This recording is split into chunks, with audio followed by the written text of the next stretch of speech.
Juliet Moore was quiet, invisible to most, the kind of woman you'd pass on the street and never think twice about. Noah Caldwell was the beloved high school art teacher with a gentle smile and a heart full of kindness. But when Juliet's harmless crush twisted into a dark obsession, their lives collided in a way no one could have imagined. And what began as silent longing ended in a basement no one knew existed. Noah Caldwell was the kind of man who seemed invisible in the best way possible. He didn't draw attention, didn't chase noise, and lived his life with a calm routine that made him feel reliable, maybe even forgettable to some. But to his students, he was a quiet force of inspiration. For almost 10 years, he taught art at the local high school in Willow Creek, a sleepy town tucked between thick forests and a silver lake that froze like glass in the winter. Noah wasn't married, had no children, and kept his social life limited to an occasional drink at the local tavern or morning jogs by the lakeside. People called him kind, modest, and harmless. When Noah didn't show up for school on Monday morning, it was surprising, but not alarming. People assumed he was sick or had forgotten to call in. But when Tuesday came and he still hadn't answered calls, his colleague and longtime friend, Mara Jensen, drove out to his cabin to check on him. The cabin was nestled at the edge of the woods, the kind of place that looked cozy in summer and haunted in winter. His car was parked outside. There were no signs of forced entry. The porch light was still on, and there were footsteps in the snow leading to the door, but none leading away. Inside, the cabin was quiet. Too quiet. A half-drunk cup of coffee sat cold on the kitchen table. His wallet and keys were there. His phone was in the bedroom, dead from battery drain. There was no note, no sign of struggle, and no obvious clue as to where he had gone. It was as if he had stood up, walked to the front door, and vanished. Police were called. A full-scale search began immediately. Drones scanned the surrounding woods. Divers combed the lake. Dogs sniffed through the forest trails but picked up no scent beyond the edge of his backyard. For days, volunteers and police officers combed the area, but found nothing. No one had seen him. No one had heard from him. And the last person who had interacted with him was a student he had spoken to in class that Friday. He had given her advice on a charcoal sketch. That was it. The media picked up the story quickly. Respected art teacher mysteriously vanishes. People speculated everything from an accident in the woods to a voluntary disappearance. But those who knew Noah insisted he would never just leave. He loved his work. He wasn't depressed. He had plans for the week. And yet, no evidence surfaced to explain his sudden disappearance. 2 weeks passed. The search teams withdrew. A candlelight vigil was held in the school gym. Noah's sister flew in from Ohio to pack up his things, tearfully loading his canvases and sketchbooks into cardboard boxes. The town slowly moved on, though the space Noah left behind never really closed. His cabin sat dark, snow piling up around the tires of his abandoned car. But not everyone had moved on. There was one person who had never stopped thinking about Noah Caldwell. Not in high school, not after graduation, and certainly not now, Juliet Moore. She was barely mentioned in the early stages of the investigation. A quiet woman, working part-time at the town's bookstore, she lived just 3 blocks from the school. She had once been Noah's student nearly a decade earlier. At the time, she was shy, withdrawn, and often stayed late after class to finish her work. Noah had been kind to her, praised her talent, and encouraged her to pursue art. It meant more to her than anyone knew. After his disappearance, Juliet's behavior began to change in small, almost unnoticed ways. She stopped showing up for work. She covered her windows with thick curtains. Her garbage piled up, and a strange chemical odor drifted from her house, strong enough for her neighbor, Claire Brandt, to file a complaint. It wasn't until a delivery man reported hearing strange banging sounds from inside her basement that police arrived to do a welfare check. They didn't know what they would find behind that locked door in the basement. No one did. But the story of Noah Caldwell was far from over. In fact, it was just beginning. Inside Juliet Moore's basement, police found what no one in Willow Creek could have imagined.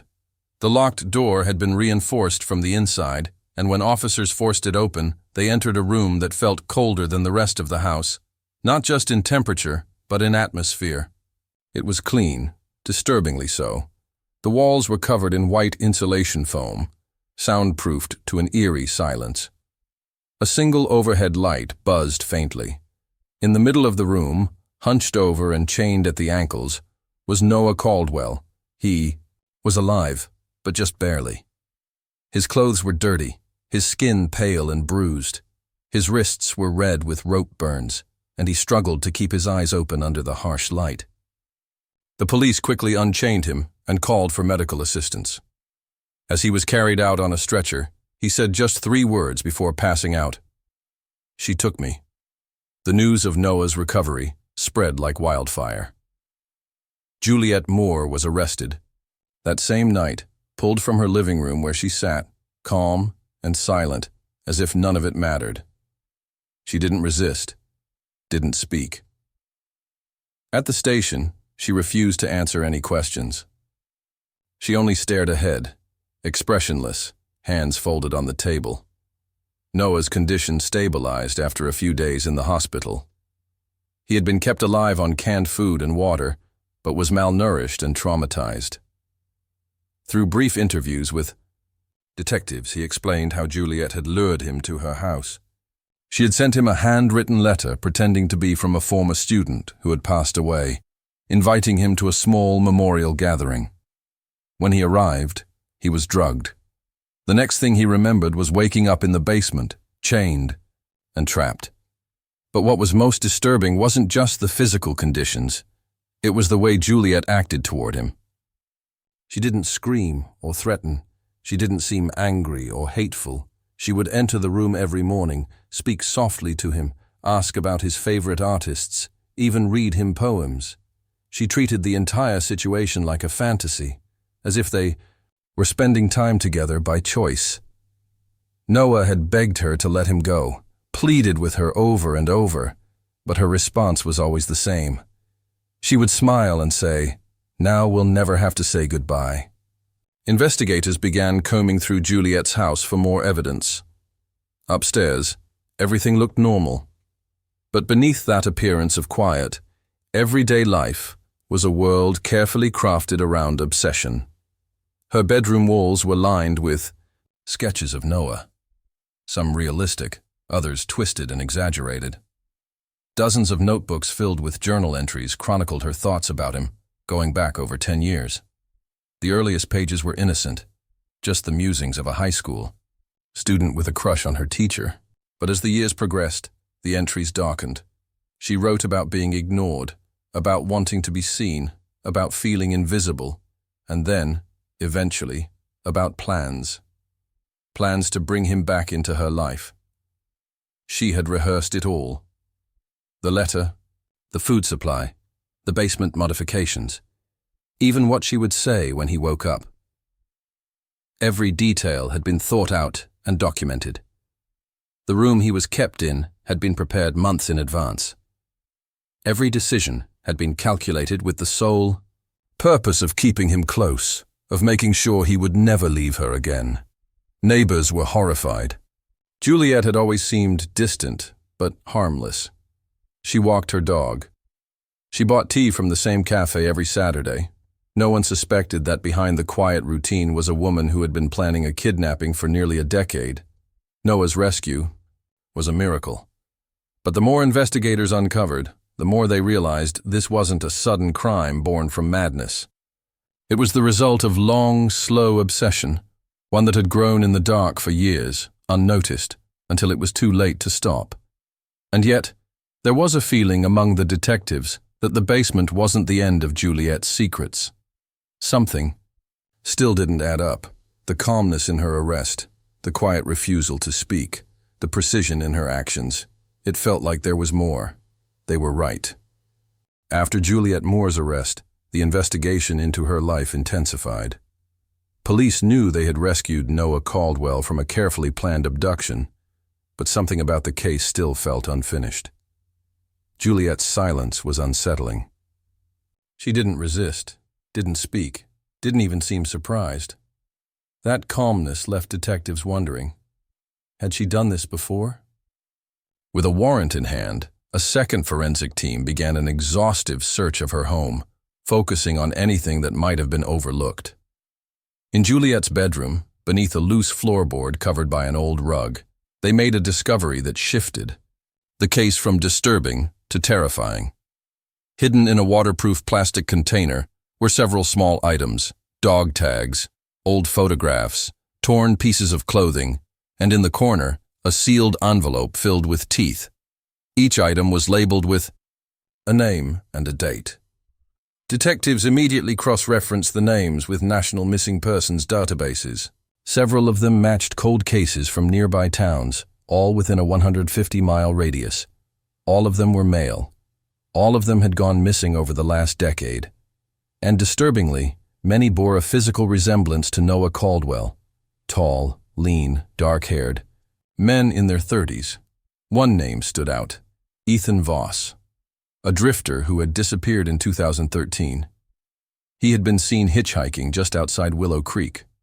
At the time, there had been little evidence to go on, and the case was quietly closed. Now, his dog tag sat in Juliet's box of secrets, dated just weeks after his last known sighting. The discovery changed everything. Juliet Moore was no longer seen as a one-time captor driven by obsession. She was now a potential serial offender, calculated, patient, and terrifyingly methodical. Police expanded the search beyond her home. Cadaver dogs were brought in to search the backyard. What they found beneath a patch of disturbed earth near a rose bush was grim confirmation. Wrapped in plastic and buried 3 feet deep was a shallow grave. Inside were the remains of at least one adult male. The body was decomposed, but dental. Records would later confirm it was Ethan Voss. Media coverage exploded. The quiet, reclusive bookstore clerk now had a new title, the Fixation Killer. Experts were brought in to analyze her journals, which were filled with drawings, handwritten letters, and dark fantasies, written as if Juliet was speaking directly to the men she had watched, followed, and, in at least one case, murdered. She created entire imagined relationships, referring to her victims as lovers, even though there had never been any real connection between them beyond a glance or a kind word. One investigator described the writings as a private world, where rejection didn't exist, only belonging and punishment for trying to escape. What chilled the detectives most was the level of patience Juliet had shown. There were years between each incident. She didn't rush. She watched. She waited. And when the opportunity came, she acted without hesitation. And through it all, she maintained her quiet public image. A woman who barely spoke, who kept to herself, who was invisible by design. Noah Caldwell had survived not by luck, but because Juliet hadn't intended to kill him. At least not yet. In her writings, he was the centerpiece, the one she had always wanted, the one she believed she was destined to be with. That made his situation more dangerous than any of the others. She hadn't buried him yet, because she didn't want him gone. She wanted him present, controlled, and eternally close. The more investigators read, the more they realized Juliet had created a second life inside her mind, one that didn't end when the real world got in the way. It simply adapted. She had built an emotional prison long before she ever built a physical one. And for Noah Caldwell, that realization would haunt him more than the chains ever did. The trial of Juliet Moore was one of the most chilling events in Willow Creek's history. Held in a packed courthouse surrounded by national media, it brought the town's dark secrets into the glaring light.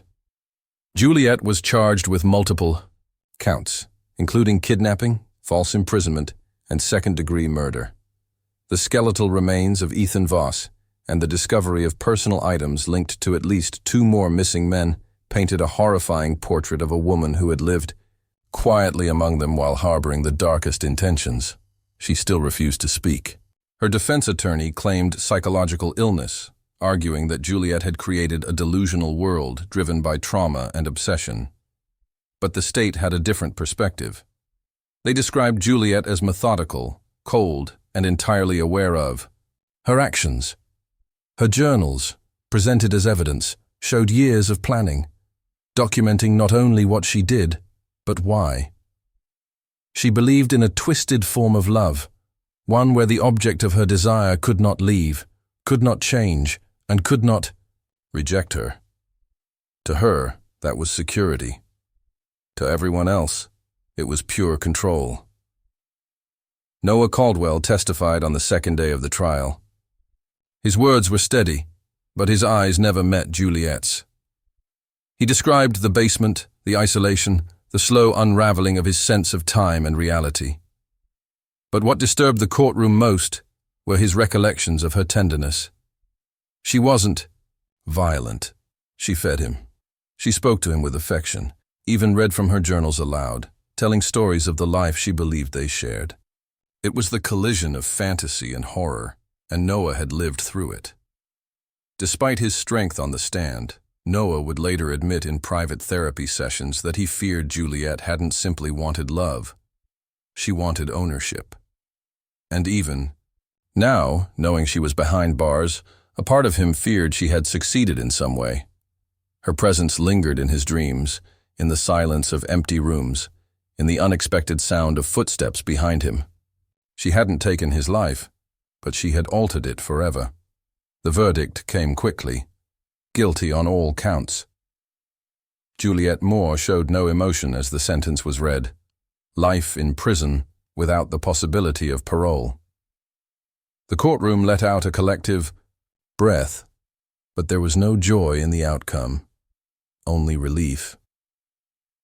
Still, something strange followed her conviction.